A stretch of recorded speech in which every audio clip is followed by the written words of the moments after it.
Itu lebih itu Ya, dikeluhkan. pemirsa, nanti Anda bisa berpartisipasi melalui telepon interaktif di 02151551111. Nomornya ada di layar kaca Anda. Lalu ini bagaimana strategi sumber daya air untuk rakyat? Pak Dandung langsung akan membahasnya. Ya, terima kasih Mbak Ayu. Jadi sebelum ke Pak Yogi, saya mungkin ke Pak Firdaus dulu. Sini agak sedikit akademis, Pak. Pasal 33 UUD 45, Pak. Yang selalu kita pahami bahwa air dan segala kandungan di dalamnya adalah untuk kesejahteraan rakyat. Kalau menurut Bapak dari kaca akademis, ini sudah amanah sudah diemban oleh pemerintah dengan baik atau mungkin baru separuh atau mungkin belum dan sebagainya? Sebetulnya memang pemerintah sudah hadir, negara sudah hadir untuk menjamin hak rakyat tadi.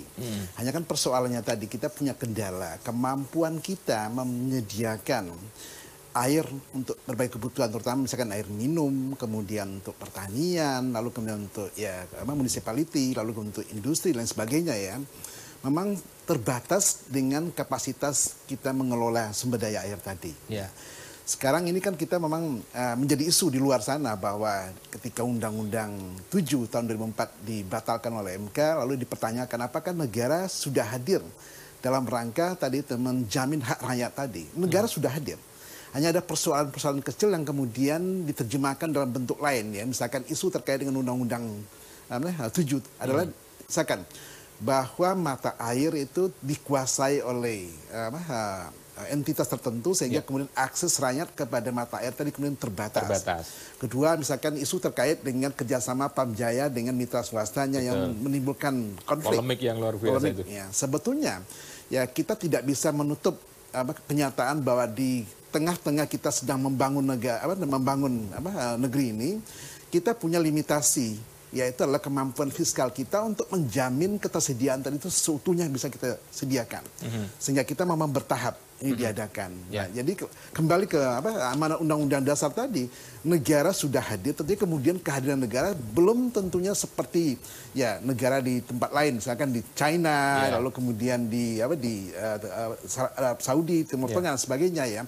Kita sedang berusaha untuk memenuhi kebutuhan rakyat tadi. Hanya kembali lagi bahwa kalau ini dipolitisasi bahwa ini sepertinya negara tidak memperhatikan rakyat, saya pikir tidak. Ini kita sedang berjuang untuk kemudian menghadirkan negara dalam setiap segmen kebutuhan yang ada mungkin tadi. Gini Pak Firdaus, kan banyak juga sumber-sumber mata air yang tadi Bapak ceritakan. Misalnya, mohon maaf ada satu merek menguasai mata air sehingga mungkin penduduk tidak bisa akses. Padahal itu kan sebenarnya untuk kemakmuran orang banyak. Kenapa harus berbayar dan sebagainya? Nah, ya benar. Ini kan menjadi sesuatu yang kompleks gitu masalahnya. Nah, ini yang kemudian kita koreksi dalam rancangan undang-undang yang baru ya Pak Yogi ya, bahwa kita kemudian memastikan ya namanya negara ini kan 73 tahun usianya ya. Ya jangan dibandingkan dengan Amerika yang udah hampir 400 tahun gitu, jangan dibandingkan dengan China udah ribuan tahun mereka kemudian settle ya.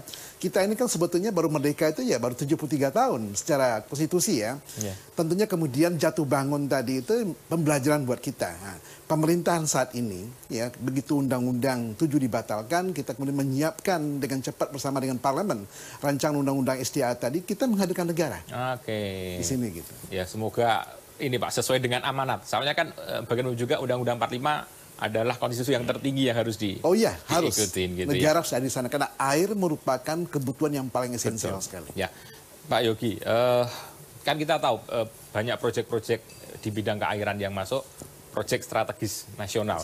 Jumlahnya mungkin saya nggak tahu pas, tapi kira-kira mungkin hampir 60 sekian, 50 sekian. Sampai sekarang rasanya belum semua gitu, Pak. Kalau rencana pemerintah sendiri, next-nya seperti apa, Pak? Ya, saya kira kalau sudah masuk rencana strategis itu ya, itu tadi sampaikan 65 bendungan, tapi yang masuk PSN itu, itu 54. 54 ya? Kalau nggak salah ya. Ditambah dengan jaringan 7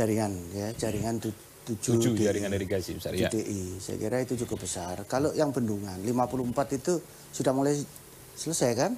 2016 juga sudah berapa sih Pak yang sudah sekarang? Saya mulai dari tahun lalu aja. Tahun ini kan Ragnamo. Beliau yang punya itu selesai sama Tanju ada 2. Kemudian 2018 ini akan selesai 8. Ya, 8. Sindang Hela, kemudian Logung dan lain-lain itu ada 8. Kemudian ya di tahun depan tahun 2019 juga akan selesai sebanyak 12 buah dan sisanya 31. Ya. 31 ini akan diselesaikan tahun 2019. 2019 harusnya selesai juga. Ditambah dengan 7 DI. Ya. Ini kalau kita hitung-hitung apabila 54 selesai dan 7 DI, kita akan punya namanya irigasi yang dari bendungan itu namanya irigasi premium. Irigasi premium maksudnya kalau airnya dijamin sepanjang tahun, musim kemarau dan musim penghujan itu ada 1,2 juta hektar. Ditambah 5 juta yang dari DI tadi. Itu apabila per hektarnya itu bisa menghasilkan rata-rata 3 ton gabah kering giling. Itu akan menjadi 21,4 juta ton gabah kering giling. Itu satu musim tanam. Itu. Udah bisa swasembada beras? Ya, ini mendukung swasembada tadi kan. Tapi belum, Pak. Ini berandai-andai, Pak. Seadanya proyek PSN di bidang air itu selesai. Untuk menunjang ketahanan pangan sendiri, ya saya kira khususnya beras. Kita, gitu. Iya. Kementerian PUPR, Ditjen Sumber Daya Air ini mendukung dari airnya saja. Ya. Dari air itu adalah tanggung jawab dari Kementerian PUPR. Nanti selanjutnya untuk ini ada pertanian, kan, ada. Ya, itu kan ada banyak faktor sehingga di sini. Tapi paling tidak dari air kita upayakan tidak akan ada masalah gitu. Ya, Pak Bambang, ini saya nyambung sedikit ini masalah tadi kan ada komitmen yang luar biasa mengamanat undang-undang. Sementara kalau dari teman-teman ini mungkin mewakili teman-teman BUMN sebenarnya. Ini kan karya itu mengerjakan semua, Pak ya. Ya mengerjakan bendungan, ya mengerjakan pelabuhan gitu. Nah, ini masalah sebenarnya apakah seperti itu baik nggak sih, Pak? Atau mungkin ada satu BUMN atau dua yang berkonsentrasi di bidang air sehingga kualitas dan sebagainya menjadi lebih baik. Apakah seperti itu atau mungkin ada pemikiran lain? Ya, kalau kita bicara BUMN Karya, sebetulnya kan dari awal pendirian dahulu ya, pada saat berdiri itu sudah spesialisasi masing-masing. Kemudian pada saat proses bisnis ini terjadi dan kemudian perusahaan harus selalu tumbuh dengan baik ya, maka terjadi diversifikasi keahlian. Nah, diversifikasi keahlian ini akhirnya terbentuk dan semuanya kami semua bisa mengerjakan apapun selama itu masih ada di dalam bidang konstruksi. Jadi memang perkembangan atau development dari keahlian ini memang selayaknya dipertahankan. Kalau kita kembali ke spesialisasi, mungkin spesialisasi yang lebih spesifik adalah seperti yang saat ini pemerintah sedang garap, yaitu bagaimana menyiapkan holdingisasi BUMN Karya. Yang sudah dibagi tapi kan ini hanya terbagi antara infrastruktur dan perumahan. Ya. Jadi kalau kita bicara infrastruktur ini kan skupnya banyak sekali ya, dan keahlian yang sudah kita punya itu memang mumpuni di bidang infrastruktur. Jadi menurut saya yang dispesialisasi adalah kemampuan leverage kapasitas keuangannya. Nah, tapi kalau spesialisasi dari keahlian di dalam mengerjakan jobnya, pekerjaannya, kami ini sudah kadung memiliki keahlian di berbagai macam bidang. Jadi menurut saya kita masih bisa memisahkan. Jadi kita spesialisasi di bidang kemampuan leverage keuangannya, tetapi pekerjaannya masih pegang semua. Selama ini oke, Pak. Maksudnya teman-teman karya ini kan dari sisi kapasitas keuangan, teknologinya, ketika mengerjakan proyek-proyek di PU kan sebenarnya selama ini so far so good gitu ya kira-kira. So far so good. Ya saat ini seperti misalnya bendungan saat ini kan di Kementerian PUPR itu selalu tahun jamak ya. Tetapi dengan kami menyelesaikan lebih cepat, artinya kan ada pre-financing yang kami lakukan ya. Tetapi justru itulah tadi saya katakan bahwa ini kan kayak kontribusi saling subsidi silang. Kami bukan hanya proyek bendungan saja, kami juga proyek yang lain juga ada gitu. Jadi ini bisa subsidi silang dalam financingnya. Jadi oleh karena itu SDA ya yang melakukan banyak pembangunan 54 bendungan yang sedang akan digarap di RPJMN sampai dengan 2019 ini, kita sudah mengerjakan banyak dan saat ini SDA melakukan pre-financing kepada kami dan itu nggak masalah buat kita. Oke, Pak Firdaus ada komentar kalau masalah spesialisasi apakah seperti itu baik-baik saja sebenarnya? Oke, selama maksudnya tadi menyangkut supaya bisa mengerjakan proyek SDA dengan baik dan sebagainya tadi. Saya pikir nggak ada masalah, kenapa? Karena memang kebetulan kita memang lagi masif membangun infrastruktur. Kalau diserahkan kemudian hanya berapa BUMN tertentu, nanti kemudian kapasitasnya terbatas. Sehingga keputusan kemudian membuka peluang seluas mungkin di BUMN Karya ini untuk terlibat. Artinya setidaknya apa? ada berapa proyek bangunan yang kemudian melibatkan banyak BUMN karya, tentunya kemudian ini sangat membantu sekali.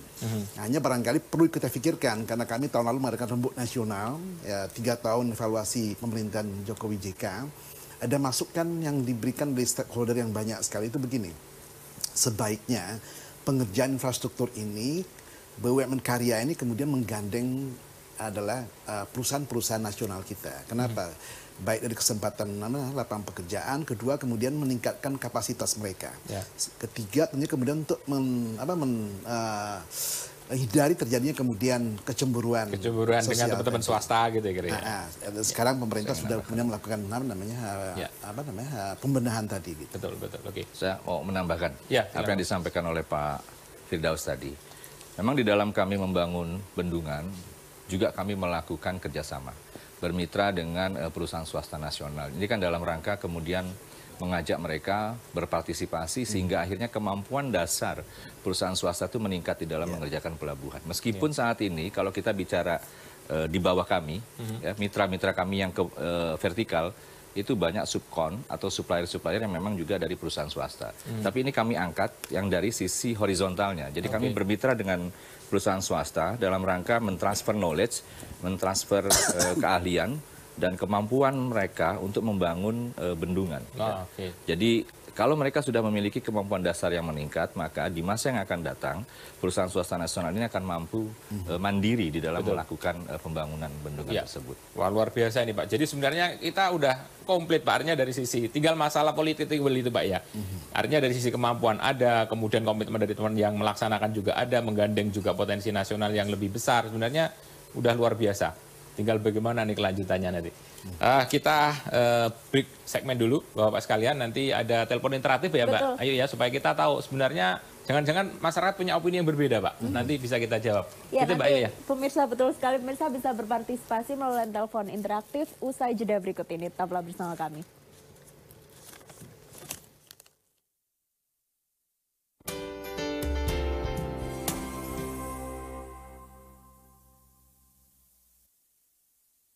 Acara ini didukung oleh